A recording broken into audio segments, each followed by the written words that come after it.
क्या किस्मत किसी बेगुनाह के साथ इतना बद्दा खेल खेल सकती है? क्या 10 साल तक धोखे और अंधेरे में जीने के बाद कोई इंसान अपने हक की लड़ाई लड़ सकता है? आज की यह कहानी आपको मुंबई की उन गलियों में ले जाएगी, जहां एक तरफ ऊंची-ऊंची इमारतें हैं और दूसरी तरफ बेबसी की गहरी खाइयां। यह कहानी एक ऐसे आदमी की है, जिसे उसके सबसे अच्छे दोस्त ने ही बर्बाद कर दिया था। लेकिन तकदीर ने उसे एक ऐसा मौका दिया, जिसने सब कुछ बदल कर रख दिया। दिल थाम कर बैठिए, क्योंकि यह कहानी आपके रोंगटे खड़ेदिए कर देगी।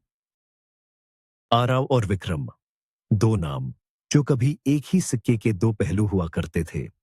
मुंबई के एक अनाथ आश्रम में पले बढ़े दोनों ने साथ में सपने देखे थे। एक सपना था अपना खुद का रेस्टोरेंट खोलने का, जहां दुनिया उनके बनाए खाने का स्वाद चखेगी। आरव के पास हुनर था, एक अनोखी समझ थी मसालों और लोगों के दिलों की। विक्रम के पास चालाकी और दुनियादारी की समझ थी। दोनों ने मिलकर मेहनत की, दिन को रात बनाया और मुंबई के एक छोटे से कोने में अपना सपना सच कर दिखाया। उनके रेस्टोरेंट हवेली की चर्चा पूरे शहर में होने लगी। इसी दौरान आरव की जिंदगी में मीरा आई। उसकी सादगी और मोहब्बत ने आरव की दुनिया को और भी खूबसूरत बना दिया। लेकिन विक्रम की नजर आरव की कामयाबी और मीरा दोनों पर थी। उसने एक गहरी साजिश रची, झूठे कागजात तैयार किए और आरव को धोखाधड़ी के एक ऐसे केस में फंसा दिया, जिससे निकलना नामुमकिन था। आरव को 10 साल की ये सजा हो गई और विक्रम ने हवेली और मीरा दोनों को हासिल कर लिया। मुंबई की एक दोपहर, सूरज आग उगल रहा था। सड़कों पर गादहियों का शोर और लोगों की भीड़ एक अंतहीन नदी की तरह बह रही थी। इसी भीड़ में एक परछाई थी आरव की। उसकी दाढ़ी बरही हुई थी, कपड़े मैले और आंखों में एक अजीब सी वीरानी थी। 10 साल की कैद ने उसकी रूह पर गहरे जख्म छोड़े थे। उसके चेहरे पर एक बदा सा निशान था, जो उसे उस रात की याद दिलाता था जब जेल में उस पर जानलेवा हमला हुआ था। वह हमला जो शायद एक हादसा नहीं था। आज वह आजाद था, लेकिन इस बदे से शहर में उसका कोई ठिकाना नहीं था। वह बस चल रहा था, बिना किसी मंजिल के। उसके कानों में जेल की सलाखों की आवाज, अपने दोस्त विक्रम का हंसता हुआ चेहरा और मीरा की रोती हुई आंखें गूंज रही थीं। वह बदला नहीं, बस अपने सवालों के जवाब चाहता था। वह जानना चाहता था कि उसके साथ ऐसा क्यों हुआ। अचानक उसकी नजर सड़क के उस पार गई। एक 10 साल का लड़का, महंगे कपड़े पहने हुए, अपनी नई साइकिल पर इतराता हुआ फुटपाथ से उतरकर सड़क पर आ गया था। उसे लाल बत्ती की परवाह नहीं थी। उसी पल एक तेज रफ्तार ट्रक हॉर्न बजाता हुआ उसकी तरफ बढ़ा। समय जैसे रुक सा गया। आरव के अंदर का सोया हुआ इंसान जाग उठा। उसने यह नहीं सोचा कि लड़ाका कौन है या उसकी जान बचाकर उसे क्या मिलेगा। उसके पैर अपने आप हरकत में आए। उसने एक लंबी छलांग लगाई और ट्रक के पहियों के नीचे आने से ठीक एक पल पहले लड़के को कॉलर से पकड़ अपनी तरफ खींच लिया। साइकिल ट्रक के नीचे आकर खिलौने की तरह चकनाचूर हो गई। लेकिन लड़ाका सही सलामत था। वह बुरी तरह डरा हुआ था और हाँफ रहा था। ट्रक का ड्राइवर नीचे उतरा और गुस्से में चिल्लाने लगा, अरे पागल है क्या? मरना है तुझे? कहां से आते हैं ऐसे लोग? अपने बच्चों का भी ध्यान नहीं रखते। लड़का डर के मारे सहम गया। आरव ने उस ड्राइवर को ऐसी नजरों से घूरा कि उसकी बोलती बंद हो गई। वह बद्धाता हुआ वापस अपनी ट्रक में बैठ गया और चला गया। आरव ने लड़के के कंधे पर हाथ रखा और नरमी से पूछा, ठीक हो तुम? चोट तो नहीं लगी? तुम्हें ट्रैफिक के नियम नहीं पता क्या? ऐसे सड़क पर आते हैं भला? लड़के ने अपनी नम आंखों से ऊपर देखा और मासूमियत से बोला, पता है अंकल, पर साइकिल नई थी, मैं उसका ब्रेक नहीं समझ पाया। आरव ने एक गहरी सांस ली। इस बच्चे की आंखों में उसे एक अजीब सा अपनापन महसूस हो रहा था। लड़के ने अपनी टी शर्ट से धूल झाड़ दी और फिर आरव की तरफ देखकर बोला, थैंक यू अंकल, आपने मेरी जान बचाई। मैं आपको इसका इनाम देना चाहता हूं। आरव के चेहरे पर एक फीकी सी मुस्कान आई।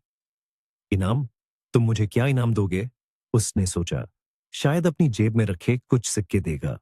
लड्ढचके ने बद्धे आत्मविश्वास से कहा, मेरे पापा बहुत अमीर हैं। उनका इस शहर में सबसे बधा रेस्टोरेंट है, हवेली। आपने नाम सुना है? वो आपको बहुत सारे पैसे देंगे। चलिए मेरे साथ। हवेली का नाम सुनते ही आरव के पैरों के नीचे से जमीन खिसक गई। उसके कानों में एक सनसनी सी दौड़ गई। ये वही हवेली थी जिसे उसने अपने खून पसीने से बनाया था। और ये लड्ढ का, ये विक्रम का बेटा था। आरव के दिल में एक तूफान उठ खद्दा हुआ। नफरत और बदले की आग भड़कने लगी।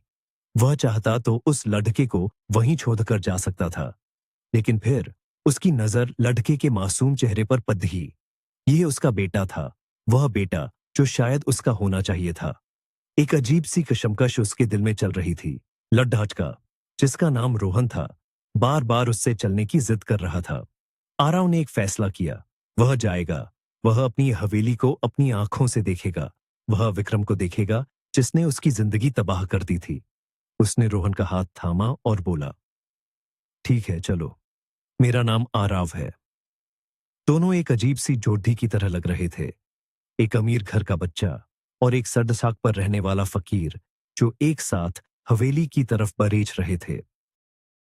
जैसे ही वे हवेली के आलीशान दरवाजे पर पहुंचे तो तगड़े सिक्योरिटी गार्ड्स ने उन्हें रोक लिया। एक ने आरव को ऊपर से नीचे तक घृणा से देखा और कहा, ए, चल यहां से। कहां घुस रहा है?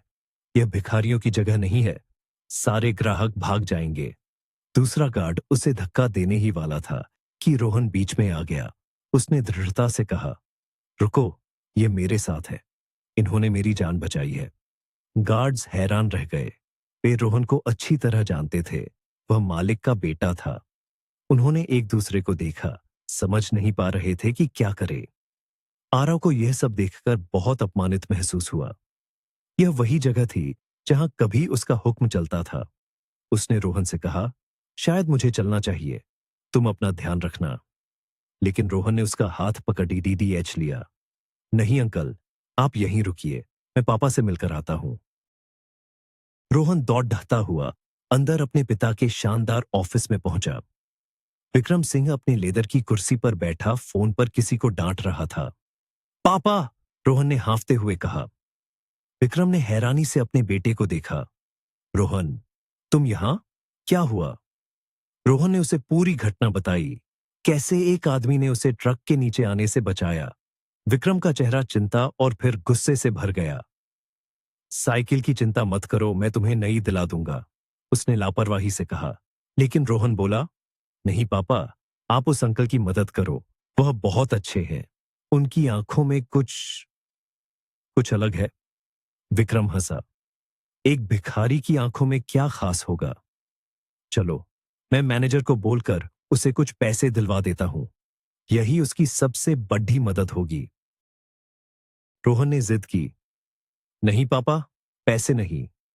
आप उसे कोई काम दीजिए। आपने ही तो कहा था कि किसी को मछली देने से अच्छा है उसे मछली पकड़ना सिखाना। विक्रम अपने बेटे की इस बात से प्रभावित हुआ, लेकिन उसे एक भिखारी को अपने शानदार रेस्टोरेंट में रखने का विचार पसंद नहीं आया। फिर उसने सोचा, इससे रोहन की नजर में वह एक अच्छा पिता भी बन जाएगा। उसने कहा, ठीक है, तुम जाओ, मैं उसे सफाई का काम दे दूंगा, लेकिन वह तुम्हारी नजरों से दूर रहेगा। विक्रम ने अपने मैनेजर बोरिस को बुलाया। बोरिस एक चापलूस आदमी था जो विक्रम के हर हुक्म को बिना सवाल किए मानता था। विक्रम ने उसे आदेश दिया, नीचे एक आदमी बैठा है, उसे सफाई का काम दे दो। उसे एक यूनिफॉर्म और रहने के लिए स्टोर रूम दे देना। और हां, उस पर नजर रखना। बोरिस नीचे आया और आरव को देखा, जो एक कोने में चुपचाप बैठा था। उसे मालिक के इस अजीब फैसले पर हैरानी हुई, लेकिन उसने चेहरे पर कोई भाव नहीं आने दिया। उसने पेशेवर अंदाज में कहा, विक्रम सर ने आपको क्लीनर की नौकरी दी है। कल सुबह 7:30 बजे से काम शुरू होगा। आपको स्टोर रूम में एक छोटी सी जगह रहने के लिए मिल जाएगी। आरव के लिए यह सुनना किसी मजाक से कम नहीं था। अपनी ही बनाई हुई दुनिया में उसे एक नौकर की जगह मिल रही थी, लेकिन उसने यह मौका नहीं गंवाया। ये उसके लिए अंदर आने का एक रास्ता था। उसने सिर हिलाकर हामी भर दी। बोरिस ने उसे चेतावनी दी, एक बात याद रखना, किचन से कुछ भी चुराने की कोशिश मत करना। सर को पता चला तो बहुत बुरा होगा। आरव मन ही मन मुस्कुराया। उसे पता नहीं था कि वह जिस ज्वालामुखी के ऊपर बैठा है वह जल्द ही फटने वाला है। उस रात आरव को स्टोर रूम में नींद नहीं आई। चारों तरफ मसालों की जानी पहचानी खुशबू थी। यह वही खुशबू थी जो कभी उसकी पहचान हुआ करती थी। उसे अपना पुराना वक्त याद आ रहा था। कैसे वह और विक्रम इसी जगह पर घंटों बैठकर भविष्य की योजनाएं बनाते थे। कैसे उन्होंने दीवारों का रंग चुना था। कैसे उन्होंने मेन्यू डिजाइन किया था। हर कोना, हर चीज उसकी यादों से जुड़ी थी। उसकी आंखों के सामने मीरा का चेहरा घूम गया। क्या वह अब भी वैसी ही दिखती होगी? क्या वह खुश होगी? या क्या वह भी उसे याद करती होगी? इन सवालों ने उसके दिल को बेचैन कर दिया। उसने कसम खाई कि वह सच का पता लगाकर रहेगा। वह विक्रम से अपना सब कुछ वापस छीन लेगा जो उसका था। अगली सुबह आरव वक्त से पहले उठ गया। उसने यूनिफॉर्म पहनी और काम पर लग गया। रेस्टोरेंट का आंगन साफ करना, कचरा फेंकना और पीछे की गलियों को धोना, यही उसका काम था। रेस्टोरेंट का बाकी स्टाफ उसे अजीब नजरों से देखता था। वे आपस में फुसफुसाते थे, देखो मालिक ने किसे काम पर रख लिया है। कुछ लोग उसका मजाक उड़ाते, लेकिन आरव चुपचाप अपना काम करता रहा। उसकी खामोशी और उसकी आंखों की गहराई में कुछ ऐसा था जो लोगों को उससे दूर रहने पर मजबूर कर देता था। एक बूढ़ी बावर्ची, जिसे सब अम्मा कहते थे, ने उसे सुबह गर्मा-गर्म पूरी भाजी और चाय दी। सालों बाद किसी ने उसके साथ इतनी हमदर्दी दिखाई थी। आरव की आंखें भर आईं। उसने चुपचाप खाना खाया और अम्मा का शुक्रिया अदा किया। दिन बीतते गए। आरव ने रेस्टोरेंट के काम करने के तरीके को समझना शुरू कर दिया। वह एक भूत की तरह काम करता, सबकी नजरों में रहता, लेकिन फिर भी कोई उस पर ध्यान नहीं देता। उसने अपनी दाढ़ी काट दी और खुद को थोड़ा साफ सुथरा कर लिया। अब उसके चेहरे का निशान साफ दिखाई देता था। स्टाफ की कुछ लाढचकियों ने यह नोटिस किया। एक वेट्रेस, पूजा, ने अपनी सहेली से कहा, यह क्लीनर उतना भी बुरा नहीं दिखता। उसकी आंखों में एक अजीब सी कशिश है। धीरे धीरे लोगों का व्यवहार उसके प्रति बदलने लगा। सिक्योरिटी गार्ड्स, जो पहले उसे दुत्कारते थे, अब उसे अपने साथ चाय पीने के लिए बुलाने लगे थे। वे उससे बातें करते, अपनी परेशानियां बताते। आरव उनकी बातें सुनता और महसूस करता कि वह फिर से इंसानों के बीच लौट रहा है। एक शाम वह गार्ड्स के छोटे से कमरे में बैठा था। एक गार्ड, जिसका नाम अजय था, ने रेस्टोरेंट के मालिक विक्रम सिंह के बारे में बात छेड़ दच दी। साहब तो अपनी ही दुनिया में रहते हैं, अजय ने कहा। रेस्टोरेंट में क्या हो रहा है उन्हें कोई मतलब नहीं, बस पैसा आना चाहिए। अपनी बीवी को धोखा देते हैं, रात रात भर क्लबों में पार्टियां करते हैं। आरव का दिल धड़क उठा। उसने पूछा, उनकी बीवी और एक बेटा भी है ना? दूसरा गार्ड संजय बोला, हाँ रोहन बाबा, बहुत प्यारा बच्चा है, लेकिन साहब को उसकी भी कहां फिक्र है। एक बार तो मैडम अस्पताल में थी और साहब उसे यहां ले आए। खुद ऑफिस में किसी लड़डेचकी के साथ थे और बच्चा बाहर फव्वारे में गिर गया था। मैंने ही उसे निकाला था। यह सुनकर आरव का खून खौल उठा। संजय ने बात आगे बढ़ाई, पता है, यह रेस्टोरेंट हमेशा से अकेले साहब का नहीं था। आज से 10-12 साल पहले उनका एक पार्टनर भी था। कहते हैं असली दिमाग तो उसी का था।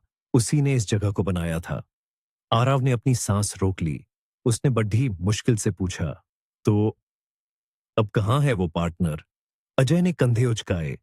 किसे पता, कुछ लोग कहते हैं कि साहब ने ही उसे किसी घोटाले में फंसाकर जेल भिजवा दिया, और कुछ कहते हैं कि उसे मरवा दिया।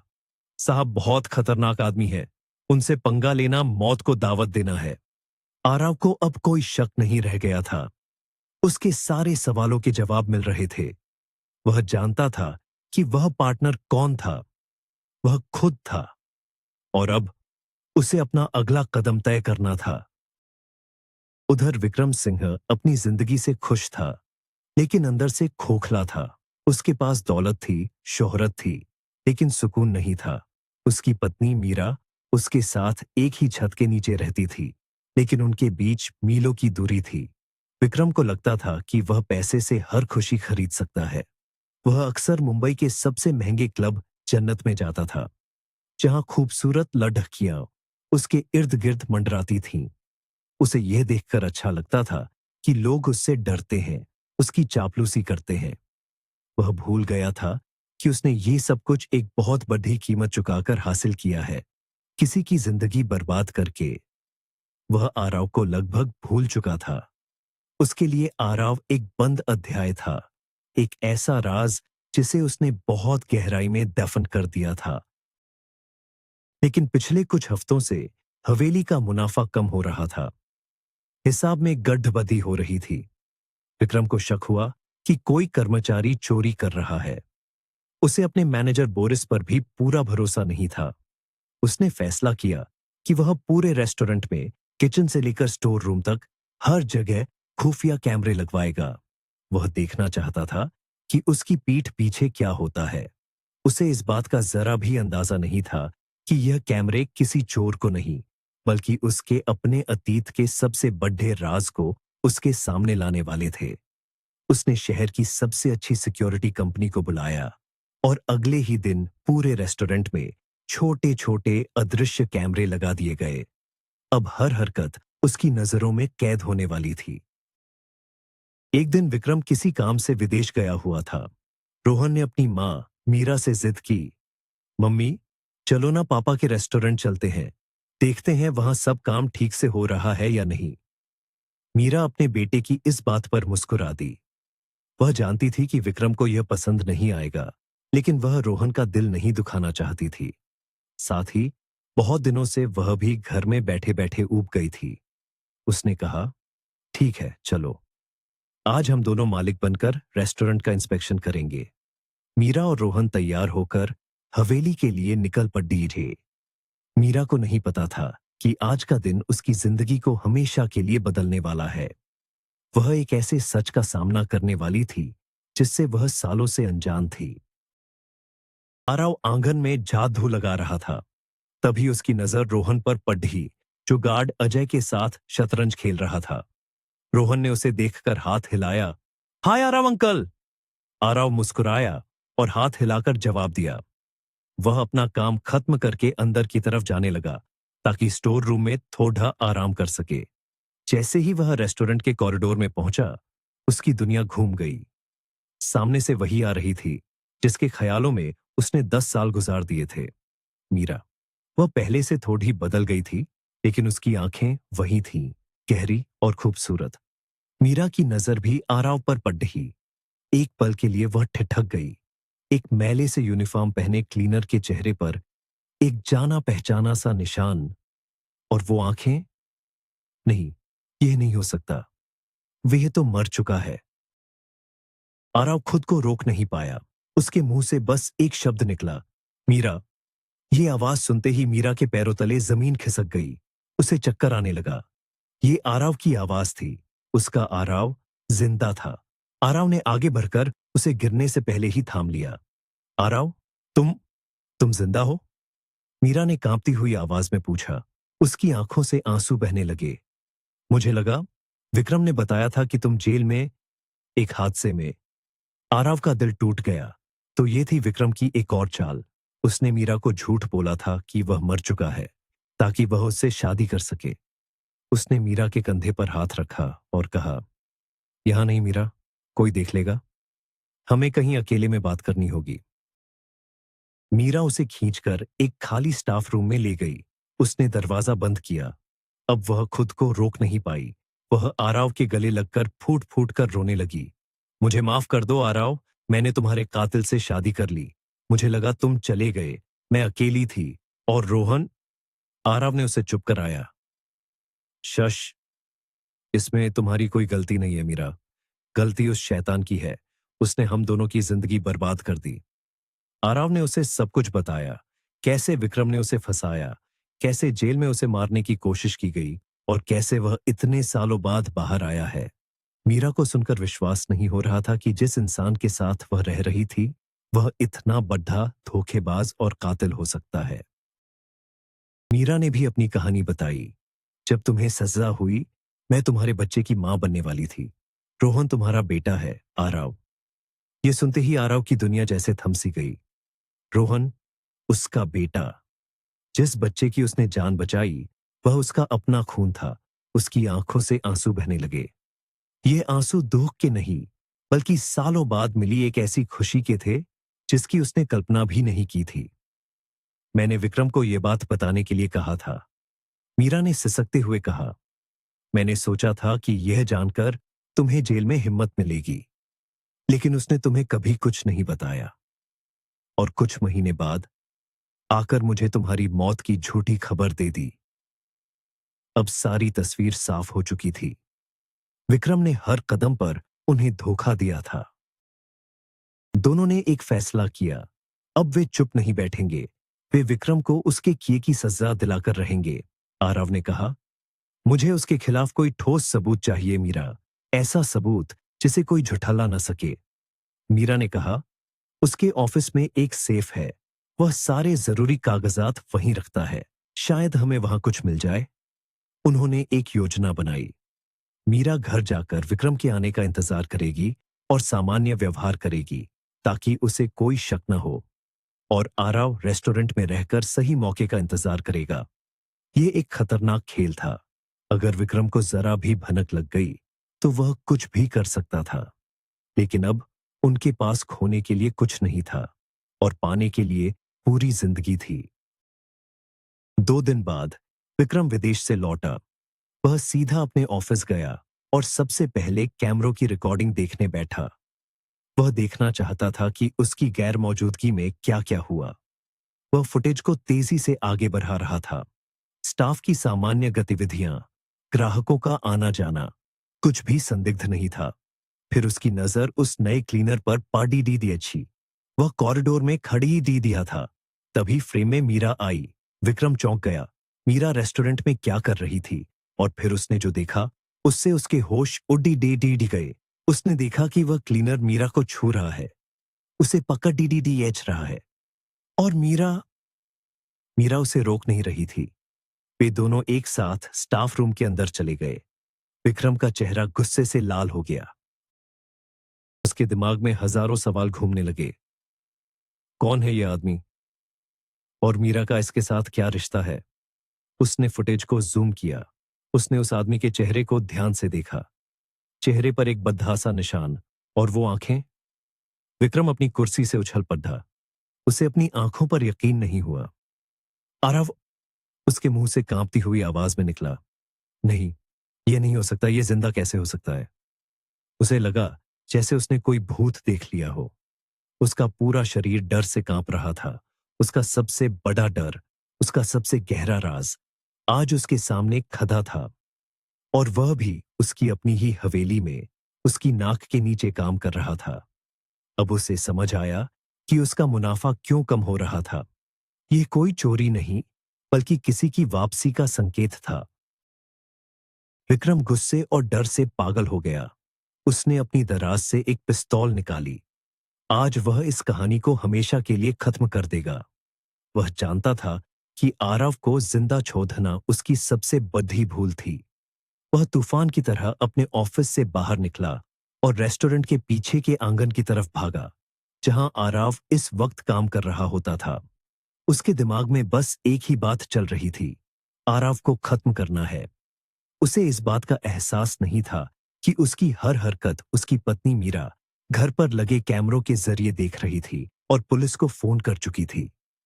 आरव और मीरा ने यह जाल पहले से ही बिछा रखा था। उन्हें पता था कि सच सामने आने पर विक्रम हिंसक हो जाएगा। आरव आंगन में फर्श साफ कर रहा था। उसे पीछे से विक्रम की आवाज सुनाई दी। बहुत हिम्मत है तेरी, जो यहां तक आ गया। सोचा था मेरी बीवी को मुझसे छीन लेगा? आरव धीरे से पलटा। उसके चेहरे पर कोई डर नहीं था। विक्रम ने उस पर पिस्तौल तान दी। आज मैं तुझे वहीं भेजूंगा जहां तुझे 10 साल पहले ही चले जाना चाहिए था। आरव मुस्कुराया। इतनी जल्दी क्या है विक्रम? पहले हिसाब तो बराबर कर ले। मेरी जिंदगी के 10 साल, मेरी हवेली, मेरी पत्नी और मेरा बेटा, इन सब का हिसाब कौन देगा? बेटे का नाम सुनकर विक्रम और भी भड़क गया। वह मेरा बेटा है, वह चिल्लाया। आरव ने शांति से कहा, नहीं, वह मेरा खून है और यह राज अब और राज नहीं रहा। विक्रम गोली चलाने ही वाला था कि आरव ने फुर्ती से पानी की बाल्टी उसकी तरफ फेंक दी। विक्रम का संतुलन बिगड़ा और पिस्तौल उसके हाथ से छूट गई। आरव ने एक पल भी नहीं गंवाया। उसने झपटकर पिस्तौल उठा ली और अब वह विक्रम पर तनी हुई थी। खेल खत्म हो गया विक्रम। तभी वहां पुलिस की गाड़ियों के सायरन की आवाज गूंजने लगी। पुलिस ने चारों तरफ से रेस्टोरेंट को घेर लिया था। विक्रम समझ गया कि वह फंस चुका है। उसके चेहरे पर हार और बेबसी साफ झलक रही थी। उसने भागने की कोशिश की, लेकिन गार्ड्स ने उसे पकड़ डीएच लिया। मीरा भी वहां पहुंच चुकी थी। उसने विक्रम को घृणा से देखा और अपना मुंह फेर लिया। पुलिस के सामने आरव ने एक छोटा सा ऑडियो रिकॉर्डर चालू किया। यह वह रिकॉर्डर था जिसे वह हमेशा अपनी जेब में रखता था। उसमें विक्रम की वह सारी बातें रिकॉर्ड हो चुकी थीं, जिसमें उसने आरव को मारने की धमकी दी थी। विक्रम के ऑफिस के सेफ से मिले कागजात और यह रिकॉर्डिंग उसके खिलाफ मजबूत सबूत थे। पुलिस ने विक्रम को धोखाधड़ी, जान से मारने की कोशिश और कई अन्य आरोपों में गिरफ्तार कर लिया। जब उसे हथकंडियां लगाकर ले जाया जा रहा था, तो उसकी नजर आरव, मीरा और रोहन पर पड़ी, जो एक साथ खड़े थे। एक पूरा परिवार जिसे उसने तोड़ने की कोशिश की थी, आज फिर से एक हो गया था। उसे अपनी हार का एहसास हो रहा था। कानून ने अपना काम किया। आरव का केस दोबारा खोला गया और उसे बाइज्जत बरी कर दिया गया। विक्रम को उसके गुनाहों के लिए लंबी सजा हुई। हवेली और सारी संपत्ति उसके असली हकदार आरव को वापस मिल गई। आरव ने सबसे पहले अपने चेहरे के निशान को हटाने के लिए एक छोटी सी सर्जरी करवाई। वह अपने अतीत की किसी भी निशानी को अपने साथ नहीं रखना चाहता था। कुछ हफ्तों बाद हवेली में एक बड़ी पार्टी रखी गई। आरव ने पूरे स्टाफ के सामने घोषणा की, मैं आप सबसे अपने नए मैनेजर को मिलवाना चाहता हूं, मिस्टर आरव। सब लोग तालियां बजाने लगे। वह क्लीनर, जिसे वे भिखारी समझते थे, आज उनका बॉस था। आरव और मीरा ने फिर से शादी की और अपने बेटे रोहन के साथ एक नई जिंदगी की शुरुआत की। 1 साल बाद एक खूबसूरत रविवार की सुबह आरव, मीरा, रोहन और उनकी गोद में एक नन्ही सी परी, उनकी बेटी अनन्या, मुंबई के उसी इलाके में घूम रहे थे जहां से यह कहानी शुरू हुई थी। आरव की नजर उस पुरानी इमारत की छत पर गई जहां उसने कभी पनाह ली थी। उसने मन ही मन उस अनजान शख्स के लिए दुआ की जो शायद अब वहां रहता होगा। उसने सोचा, हर किसी को अपनी जिंदगी में एक दूसरा मौका मिलना चाहिए। उसने मीरा का हाथ थामा, रोहन के कंधे पर हाथ रखा और अपनी बेटी के माथे को चूमा। उसकी आंखों में आज कोई वीरानी नहीं, बल्कि सुकून और बेपनाह मोहब्बत थी। उसने अपनी जिंदगी, अपना प्यार, अपना सम्मान, सब कुछ वापस पा लिया था। किस्मत ने उसके साथ बहुत बुरा खेल खेला था, लेकिन अंत में जीत सच्चाई और अच्छाई की ही हुई। तो यह थी आरव की कहानी। एक ऐसी कहानी जो हमें सिखाती है कि चाहे अंधेरा कितना भी घना क्यों ना हो, सच्चाई की एक किरण उसे मिटाने के लिए काफी होती है। विक्रम जैसे लोग सोचते हैं कि वे पैसे और ताकत से कुछ भी हासिल कर सकते हैं, लेकिन वे भूल जाते हैं कि कर्म का चक्र घूमकर एक दिन वापस जरूर आता है। आरव ने सब कुछ खो दिया था, लेकिन उसने हिम्मत नहीं हारी। उसने अपने प्यार और अपने हक के लिए लड़ाई लड़ी और अंत में जीत हासिल की। ये कहानी आपको कैसी लगी, हमें कमेंट्स में जरूर बताइएगा। अगर आपको ये कहानी पसंद आई हो तो इस वीडियो को लाइक करें, हमारे चैनल को सब्सक्राइब करें और अपने दोस्तों के साथ शेयर करना न भूलें। हम आपके लिए ऐसी ही और भी दिलचस्प कहानियां लाते रहेंगे। आपका बहुत बहुत शुक्रिया। अब मेरा आपसे एक सवाल है, अगर आप आरव की जगह होते तो क्या आप विक्रम को माफ कर पाते?